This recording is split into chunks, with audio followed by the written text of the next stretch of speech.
Good afternoon. Thank you for coming. I know I've got AI and platform engineering next to me on screen one. It's a big ask.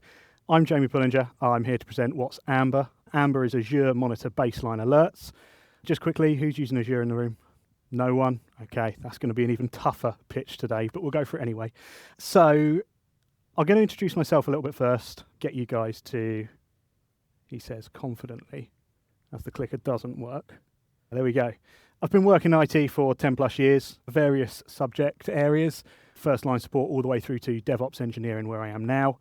I hate the title DevOps engineer. It covers too much in my opinion, development and operations. No one person can do that. Don't believe what anyone says.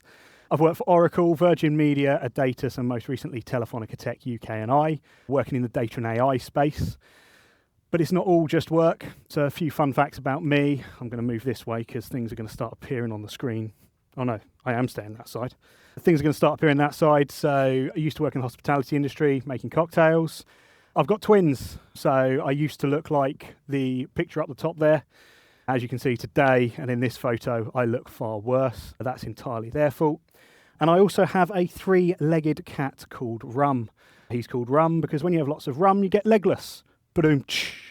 He's also the pride and joy of my life. I can say that as the wife's not here and neither of the twins today. So the agenda, as I say, is it going to appear? I've got one more click. We're going to talk about the challenge and why we need AMBA, and we're going to talk about what AMBA is. We're then going to do a demo, and I haven't done my sacrifice to the demo gods, so it could be an interesting one. Okay, and then we'll wrap up with any questions that you've got at the end there. As I say, the challenge, cloud adoption has moved so fast that you've got citizen IT teams doing it everywhere. I'm sure plenty of you have seen. They just do whatever they want. They don't think about how something gets operationally supported. They don't think about good development practices, building in security to your code as you go, and the processes in and around that. Those standards then become a challenge to maintain because you've now got 4 citizen IT teams going off and doing that, all in different direction, and there's no real guideline and dedication to looking after those things. No one then puts in any visibility. How can you see what's going on in your cloud? It's really tough. Within Azure, policy can make a huge difference, okay? Because you put a policy at the top of your landing zone within Azure, and you can enforce things as you go down, and whenever anyone spins up any resources, you can say, I want this monitoring on it by default, and the policy will set it up and do that for you. And that is AMBA, okay? So Azure Monitor Baseline Alerts. It's not a complete article, and I'm not going to sit here and say it's the ultimate solution, but what it is a really good kickstart into the journey. It gives you, I'm going to have to stand away here, and this is ripped off the website, by the way, down the bottom. You can go and find it yourself. If you Google AMBA Azure, it will come up real quick. It gives you expert recommendations. It sets up alerts for you and keeps you alerted. It does it automatically by policy. So as I say, if someone new spins something up somewhere, you don't have to worry. You know that AMBA is going to do it for you. They've got loads and loads of documentation on the website. And it automates service health alerts. So within Azure, if a service goes down, they create a service health alert. What you don't necessarily get all the time is that reaching your end product teams, okay? So it might go to the administrators that look after your internal support and stuff like that. Doesn't always land with the product teams. And then you get a product team going, oh, what's going on? Then you get them on Google or Twitter or X or whatever it's called now, LinkedIn, going around working out, oh, why is this service down? So we talked about what it covers a little bit there, but there's 3 main areas. There's Azure resources. So you can pick a specific type of resource that you want monitored. Okay, so you can say, I want AKS clusters monitored with this criteria. You can then look at the next one, which is patterns and scenarios, and say, I want it across the entire landing zone. Or you can target a specific area within your landing zone, which is what Azure calls the clouds generally and how they set that up. And then you can visualize them. So Grafana links straight in to AMBA, and they've got some out-the-box dashboards, and we'll look at those in a minute when we do the demo. And again, it gives a support team or a platform team that are engineering a solution the ability to look visually and see what's happening nice and quickly. Red, amber, green, all those sorts of things on a dashboard. So the demo, and I'm absolutely flying here, so I'm going to talk a little bit slower. The demo, we're going to talk about what does it look like, what does the setup look like, and what is the alerting, core out the box. We're then going to look in particular at networking because it's a really easy one to demo and show everyone. We'll do a new route in a route table and we'll demonstrate what happens out the box with AMBA. And we'll also delete a network security group. Okay, so what keeps your network safe? If someone deletes one of those, you want to know about it as a team or as a platform team, you're going to want to know that. So when you deploy AMBA, it looks a little bit like this. Left-hand side here and right-hand side. Left-hand side is those policies I was talking to you about. So they get applied at whatever level you specify here, okay? And these are management groups in Azure. So these are what you put subscriptions under and where you deploy your resources and things like that. You can see exactly what it's coming up with. Really nice, clear naming, makes everything fantastic.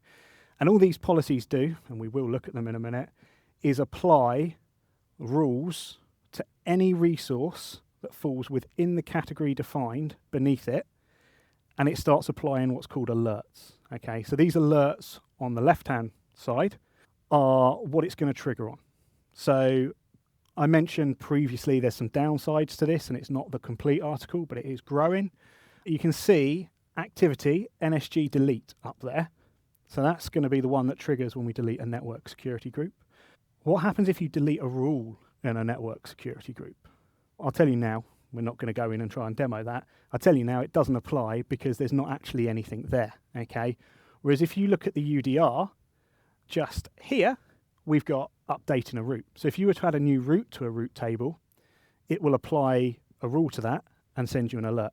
So you can see really quickly, just in those top two categories we're looking at, that not everything is covered. However, with the code base that you get from AMBA, you can apply that across the board and you can start building your own policies and grow this into whatever you need. As I mentioned, all the resources are there and you can start customizing these. What's up next? Next up is use cases. What does setup look like? And you're probably going to hate me because this is all portal setup. There's no Terraform, there's no bicep. It does allow you to do that. You can configure that. But for an audience like this, where you're trying to demo and you're trying to read through code and people are trying to read code from a back screen, it's a nightmare. So I've done it through the portal. And as I say, we will talk about it a little bit in the demo. You basically click on the website, a link that says deploy this to Azure, and it pops up and it gives you all these options to start with. Okay, so it tells you where do you want to put your AMBA alerts? Where do you want to put your identity that's going to remediate things? How are you going to move things forwards here? It asks you what root group to put it at. So those management groups that we were talking about that control the resources underneath.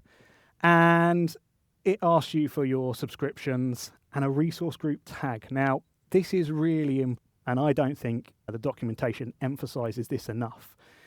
If you want to delete AMBA and you want to delete the policies, it's not particularly easy unless you set that tag there, okay? Because this can deploy, as we saw in the last slide, hundreds of alerts, and you'd have to go and delete each individual one. The script that they provide that deletes this uses this tag. So if you don't put it in and then you want to delete 400 alerts, you're going to have great fun. When you move on to the next screen, it starts asking you which components of AMBA you want to deploy. So this is where I said to you guys, it's really customizable. You can choose what you want. And again, with Terraform, you've just got flags. The same with Bicep. You can flag what you do and don't want. And you can choose which management groups to apply them to and things like that. And then the final part is notifications. So we talked about how it will alert you. I've got it set up that it's going to drop me an email. Okay. You could set up something where you call a webhook and you create some sort of functionality with an API that goes ahead and does whatever it needs to. You could use an ARM role, so Azure Resources Controller, basically within Azure. Set something up, get it to go and do something, give it the privileges. You can use a Logic App, Event Hub, or an Azure function. So for those that don't know Azure particularly, Azure Functions can run C#, Java, pretty much anything you want. It's their version of Kubernetes. Logic App is low code, no code. We don't like those people. Joking, it's fine, it's all right. But yeah, you can choose what you want to do on triggers. And there is one option that I glossed over on my way down on purpose. That's because this creates that for you. If you've already decided what you want to do, and you've already got notification groups that you want to send things to or processes that you want to flow, what you can actually do is bring your own notifications up here. So if you've got 3 action groups in Azure or alert groups that you want to send these to, you can press yes and call out what the resource is within Azure, and it will then deploy and utilize those. So we're going to jump into the demo now to show the other bits. I realized this morning when I was looking at this and how I was going to demo it, I'm actually going to do it the opposite way round. So you'll have to bear with me. The reason for that is when you do delete things, although AMBA is classed as near real time, it still takes about 5 minutes for the activities to be logged in a metrics database or a service so that it can then trigger. So he says, it's always the scariest part. That looks about right. And if I go down here, so this is the AMBA website that we're going to swing back round to. We're going to go into our network, and the first thing I'm going to do is just go into this NSG, and I'm going to delete the entire thing. Okay, gone. No NSG remains. We're also going to go into the root table, and I'm going to just add a new root even, that's the one. Add, and we're just going to call it demo. Cool. That should add the root. Wonderful. And we've got a new root in there. I'm going to open my emails so I can get alerted. Apologies if any meetings pop up on screen. It's always the risk. Cool. So this is the portal that I mentioned. And as you can see, they're actively looking for feedback. The developers that actually develop this within Microsoft and Azure and work in this space have a really good community feedback loop using GitHub. For anyone that's used Azure Verified modules or something like that, it's reusable code that everyone can use, you can contribute to. It has the flexibility, creates best-in-class and best standards for you to use. And a similar process applies for Azure Monitor baseline alerts. We said that you have resources. And you can see there's tons of resources specified here. And if we look for a firewall one, where's network? Network, Azure firewalls. You can see out of the box what AMBA actually will monitor for you if you want it to, and you put that trigger as, yes, I want that flag to say, give me this. Which is quite good, right? Because out the box, you've got that. It's free. It's literally just an alert. You pay based on alerting. So if you've got something that runs that's really complex and is triggering 100 times a day, it's going to cost you money. If you've got something that triggers only when it goes down, it'll cost you absolutely nothing. And I'll have a look at that and show you that in a second. So that's really cool, the fact that you can do it on these individual resources, okay? And you can see those down the side. I'm not going to jump into absolutely everything, but you can see you've got a wide selection. We then move on to patterns and scenarios, and you can see they've got an artificial intelligence one, obviously. They couldn't steal enough of you from the AI talk next door, not that I'm bitter. But you've also got Azure landing zones, right? So if you go into the Azure landing zone one and you say the Azure landing zone pattern, it actually talks you through it. So when we said there's some really good documentation up front, this is what we're talking about, right? They've even got a deployment guide. And this deployment guide then gives you the options of how you want to deploy it. So you can do it with Portal, CLI, PowerShell, Azure Pipelines, GitHub Actions, Terraform. It's all there for you out the box. So this is the beauty of it, is you don't have to write any of that code. You can go and get that code, you can fork it down into your own repo, and then you can customize it going forwards. Hence the real big benefit of a Kickstarter here. Just checking the time, we're all good. When you go to something like deploy via the Azure portal, I told you there's this deploy to Azure button, and it really is as simple as you click that, it'll open up your portal, authenticate you, MFA you if that's timed out, do whatever your company specifies, and then bring you to these screens that we were just looking at a moment ago. And it really is. There's nothing to it other than you go through and you fill out what's there. And as I said, you can do whatever with it. I'd never recommend ClickOps through the portal, Terraform, Bicep, all the way, whatever your chosen language is. But for this demo, it's perfect. So we talked there about the resources and the patterns and scenarios. What we haven't gone into is visualizations, right? So Azure Managed Grafana is what they pitch it as, okay? And what you can see here on their website is how they're utilizing Grafana with the baseline that they've got. And this is what I was saying about you might have a platform team that doesn't know something's unhealthy because there's not a standard monitoring been put in place. You might be part of a central infrastructure team that is trying to keep an eye on everything. And actually, when all these different citizen IT teams are spinning off and going wherever they want, how do you track it? It's really difficult. This as a dashboard gives you that opportunity. It gives any platform team a head start in thinking about these things and handing over to operational support team, okay? Because as I said, it's a forgotten thought. I hate the term DevOps engineer because there's no way you can develop, refine, do everything to a solution and operate it day to day. You need a whole bunch of people that do all those different roles, feed back in and use the ideology of DevOps rather than one person who does it all. We look at some of these other dashboards and you can see they're really capable across the board. And again, the fact that this naturally feeds directly into Grafana, you could go and build your own dashboard in Grafana. Absolutely fantastic. So, management groups, we talked briefly about this. You have to have a hierarchy in management groups.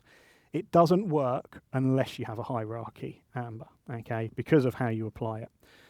Anyone who's not familiar with the CAF, it was the CAF from Microsoft, but the recommended approach for Azure landing zones and how you break out workloads and platforms and you apply management to them, it's all on the website. You can go and find it. There'll be a link. But basically, you have your management groups, you have connectivity, you have management, you have identity, and then you have what's called platforms. And below your platforms, you might, if you want to, break that down to say that someone that's making a banking application has a specific set of policies applied to them, a specific set of alerts using AMBA, because then if that's critical to your business, you can make sure there's a different alert schedule, there's different priorities wherever you may need it. It literally looks like this in the portal, and I know I briefly showed you this, and ignore the non-compliant stuff. When I obviously deployed this, it said 100% because it hadn't applied everything that it needed to.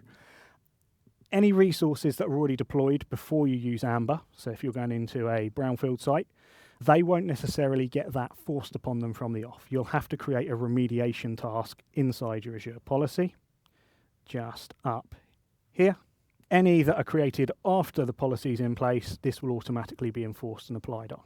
Again, as I say, it tells you what the policy is for, and in a minute we'll go and you can actually, if we go to view assignment, can't remember how we get to it.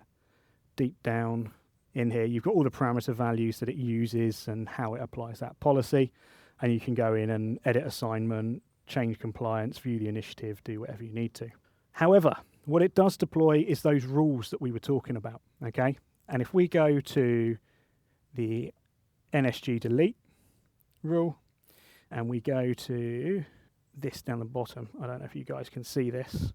So this uses the Azure activity log. It also works with metrics. So if you're logged into a log analytics workspace as an example, as part of your main platform, you can run custom queries against that to help you trigger an alert. But the activity log is what Microsoft uses standard out the box. And that's it. You know, it's there ready for you. Self-service. And it just looks at it and says an event with a category of administrative and deleting the network. And I think it says succeeded over here somewhere. Yeah, and status succeeded, so that you don't get multiple alerts when it's starting. So what does that actually look like if we jump back? Ooh, zoom out. If we jump back to alerts here now, what you can see is I've got 2 that have just fired today. And they're the 2 that we just did at the start of that demo. And it will tell me what the resource is that's happened, that it's happened to. And obviously I can then choose how I want to go and handle that. If I open up my emails confidently, he says, if I open up my emails confidently, we have a monitor alert for the NSG delete. So it emails me to tell me. So I don't have to be monitoring that portal or that dashboard. You can set up that automation. And the same with the UDR update. Okay, so it tells you what was happening again. And these are the properties that we were talking about happening. And back over, good for time, just about. Back over in my resource group, inside networking. If I go to that resource and I go activity log, oh, demo gods, what are you doing to me? I knew I should have made a sacrifice. There we go. If we go and look into this, I hate this, here we go. If you go and look into this, you can see what it's doing. And if you click into JSON, go read through, you'll be able to find all the criteria that it's looking on and alerting on for you. So that pretty much brings to an end the demo. We'll go back to my slide deck. I don't know if I've got any more slides. I can't remember now. That's what happens when you have twins. Your memory goes. No more slides. As I said, I'm Jamie Pullinger. Feel free to scan the QR code, chat to me outside, or you can get it off the SREday website. Link up with me, send me any photos you've got, have a chat. I'm always here to talk. I also run the Surrey Azure user group, which is a free community event. If you scan that QR code, you can come along, chat to me there. We cover all sorts of subjects. We've got TerraGrunt at the next one alongside Vibe Coding. It's held at the Walkie Talkie building in London, 20 Fenchurch Street at Telefonica Tech's office. 31 stories up in the clouds. Fantastic view, if nothing else. Free food, free beer, free soft drinks. Great people like me. Feel free to come along. And yeah, any questions?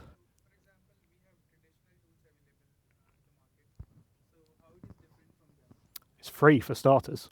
Because it's supported and managed by Microsoft and it uses the basic Microsoft metrics out the box, the setup is as easy as click and you're away. But it's centric to the Azure cloud, right? It will not work outside of that. It won't work outside of the Azure cloud, no. However, it does have integrations with Prometheus. So if you're a multi-cloud organization or something like that, you can link into Prometheus, you could monitor all your clouds from there. But what this gives you going into Azure is that head start on, right, we've got everything set up, we can send it straight to Prometheus easy, rather than you having to go, what should we monitor about our connectivity? What should we monitor about our Active Directory? Out the box, this will do it all for you. So let's say you deleted a route table rule, okay, and so it monitors the logs of it and triggers the alert, or exactly that, yeah. So it monitors activity logs, so whatever activity you do on a resource, and it also monitors metrics if you want it to. So you can point it at a metric. So if you had in the criteria when you do Terraform or Bicep, for VMs as an example, if you said, notify me when utilization goes over 70%, okay, because you want to be triggered and saying something's happening that shouldn't, you can set it up that it looks at those metrics and triggers. Again, it's near enough real time, okay? And when I say near enough, it's around about 2 minutes from something happening in Azure to it triggering and logging that alert. And that's purely because Microsoft, behind the scenes, log everything to a log analytics workspace. They'll charge you if you want to do it, but they'll do it for their own purposes because they need to. But they log everything behind the scenes, and it just needs to write to those tables and appear in the portal. That's how you get that data, because it's written to a Custo DB wherever in your data center. Thank you. That's all right? Yep. Doesn't it run the risk of alert noise?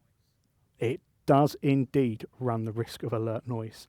I, so far, have found it can create a lot of alert noise in certain areas, and sometimes doesn't create enough in others, in my opinion.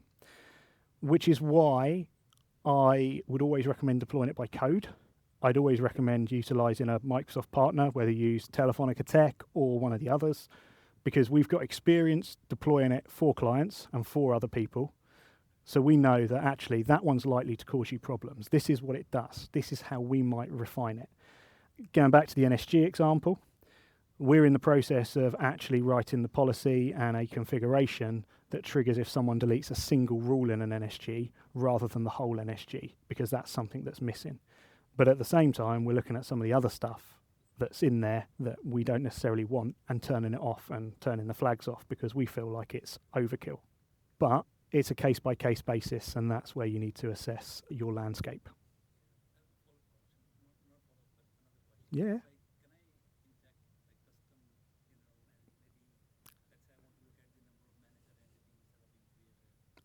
You could 100% do that. You could definitely do something along those lines.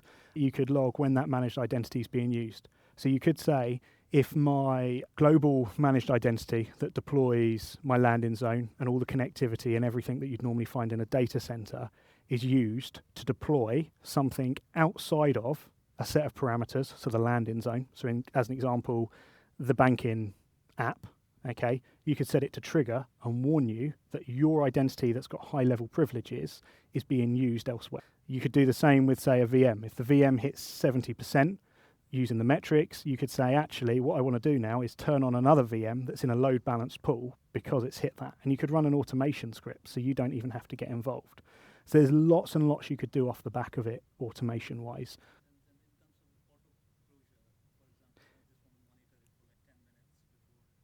Yeah, so some things that can happen. So, sorry, I know we're getting very close to the time and you need to swap over. So over here, where this alert condition is fired, you can have processing rules as well and action groups that you'd put in place. So you could have a processing rule that rechecks it every 10 minutes. And if it then disappears, you can set it as done. You could set it as being investigated. I can't remember what the default fields are, but you can do that effectively. That's all right. If we go and look at an Azure resource as an example, sorry, I know we're overrunning now. Oh, it's lunch. Oh, so we can go all afternoon. We've got another hour. It's fine. So if you look here as an example for virtual machines and what it can do, you can literally do all sorts of monitoring based on different metrics. Again, the landing zone template that's there. So we talked about the patterns. These patterns apply specifically within the Microsoft recommended and best practice guidelines and frameworks that you've got. That's there, by the way. Sorry, I was probably stood in the way. Yeah. And again, it's growing. Microsoft are definitely moving more towards a community-led practice here, where if you find something or if you see something, you can feed back into their GitHubs. I think, as I mentioned to you real briefly, Azure verified modules as an example. So if we go to the AVM homepage here, you've got this AVM. It's out the box, Terraform, Bicep for everything you want Azure. And you can feed back. So you can, if you jump into Bicep one quick and we jump into domain service, it will take us over to their GitHub page. And you can make a pull request into that to fix issues that you find and things like that. They're going really heavy on this. You guys are the users. You guys find the problems. You guys also find the fixes when you use this stuff. So you tell us about it. You tell us how you're fixing it. We'll look at it and then we'll accept it into what we recommend to clients. All right. Any more questions? You can settle over food. I was going to say, thank you very much for listening.